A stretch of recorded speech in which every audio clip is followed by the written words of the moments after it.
Let's get back to the conference here because it is not quite a party, but what is being discussed here is certainly important for the direction of where this Albanese government is going to take the nation. A few little insights for you a little bit later in the program, but let's talk about AUKUS because this is what the tension is over today. About this AUKUS deal with the British and the Americans, left faction heavyweights are considering a motion that would take the security pact out of the National Party platform. Instead, the Prime Minister is saying there's assurances around the nuclear submarine program and what that will do for jobs. Joining me now is the Shadow Foreign Minister, Simon Birmingham. So good to see you. Thanks so much for your time, Senator. So are you worried about what might come out of this meeting this weekend?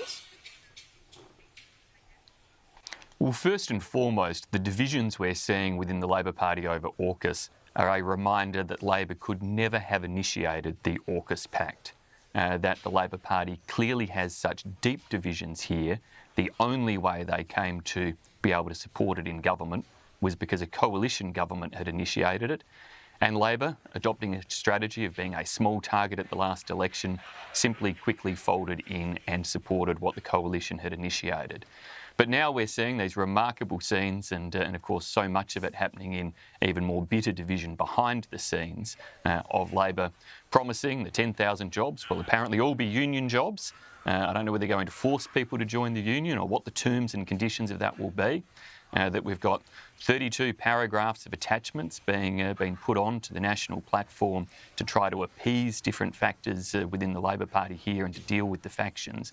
And this is a reminder that in the lead up to this conference, we had Labor changing Australia's position in relation to key issues around Israel. We had Labor junking plans for the low-level radioactive disposal facility.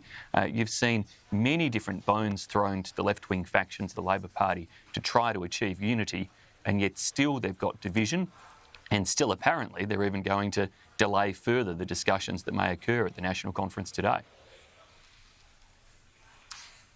Anthony Albanese is famously from the left faction. I mean, he even referenced yesterday that, 20 years ago was out on the floor moving resolutions and, fighting the good fight. He's famous for saying he just wants to fight Tories. But do you think, as a Prime Minister, that he has capitulated to the left, or would you still say so far that he's pretty centrist?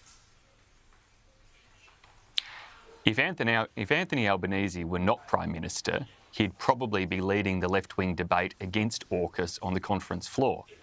So we've got a Prime Minister who, as I said, could not have initiated this himself and has for political convenience prior to the last election, agreed. We've got a Labor Party that has shown it can't even get agreement in terms of show the commitment and the determination to deliver low-level radioactive waste facility in Australia. So there are real concerns about the way in which this government is going to be able to manage this critically important, highly complex program for the future. And the divisions on show in Labor and the fact that even if a deal has been done in the back rooms of this conference, you've got plenty of people going out, and you spoke to one just before, saying, we will maintain the fight, we will be bringing this up at future conferences, we will be trying to oppose this again and again into the future. The coalition, the Liberal and National parties, are united in our determination to see AUKUS delivered in full, all pillars of it, as a central tenet of Australia's national security to help ensure our defences in a very challenging environment. The Labor Party is obviously divided and having to contort itself to get through this critical issue. Sure, but you need know that for AUKUS to work, for the Australian people to believe in it, you need bipartisanship. So are you sowing unnecessary division here? Because you move on from the conference, yes, the left faction get to air their grievances, but nothing really changes, does it? Well, Laura, we're not the ones creating the divisions. The divisions are happening there at the Labor Party conference. We would like nothing more than for the bipartisan support. You're asking me about it, conveniently. The reality is we would like nothing more than for the bipartisan support for AUKUS to be comprehensive in its bipartisanship and for the Labor Party to be 100% on board. They're not 100% on board. The divisions are plain and obvious.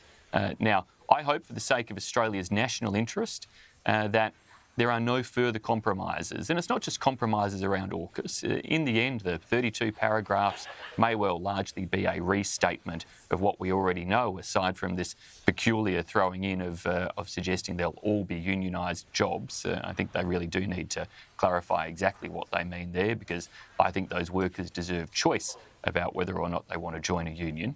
But beyond those factors, what's probably of more concern is the fact that I'm certain that deals in relation to language about Israel and Palestinian occupied territories, as Labor now call them, and the like, they're all part of the backroom deals that have been done to try to make sure the platform does deliver support for AUKUS. So it's the other things that have been compromised or sold out just to try to deal with this issue that show how deep the divisions are. And of course, it's not just that this is a Labor Party document we're talking about. These matters go to Australia's position and stance, given Labor is in government at present. Yeah, absolutely. And you mentioned that language change when it comes to Israel and Palestine. What material effect does that have? Well, these are disputed territories, and as disputed territories, to ensure that they are part of a long-term two-state solution that has a future Palestinian state living in peace alongside Israel, there will have to be negotiations for that.